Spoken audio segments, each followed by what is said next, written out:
এবারে আমি অনুরোধ করব আজকের অনুষ্ঠানের সভাপতি সম্মানিত শিক্ষাবিদ ও ঢাকা বিশ্ববিদ্যালয়ের প্রফেসর এমেরিটাস ডক্টর আনিসুজ্জামানকে কিছু বলার জন্য।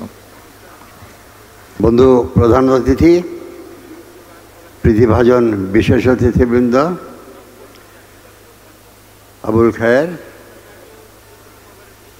সমবেত সুধীবৃন্দ, 1947 সালে দেশ ভাগের সময়ে পাঞ্জাবে সংঘটিত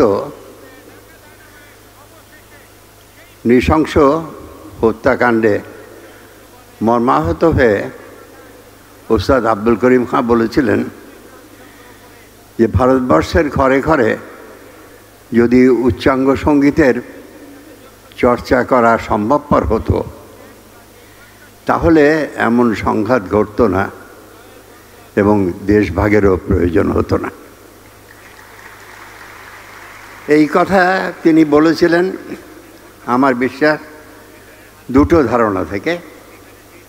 একটি, যে ভারতীয় উচ্চাঙ্গ সঙ্গীতের যে ধারা বয়ে চলে এসছে সেটি হিন্দু ও মুসলমানের যুক্ত সাধনায় সমৃদ্ধ হয়েছে, একটা থেকে অপরকে পৃথক করা যায় না। আর দ্বিতীয় কথাটি ছিল এই যে সঙ্গীতের চর্চা, আসলে যে কোনো সুকুমার শিল্পের চর্চা মানুষের মনে যে ভাবের যে সুকুমার বৃত্তির বিকাশ ঘটায় তাতে হিংসা বিদ্বেষ ভুলে সকল মানুষ পরস্পরের বন্ধনে জড়িয়ে যেতে শেখে।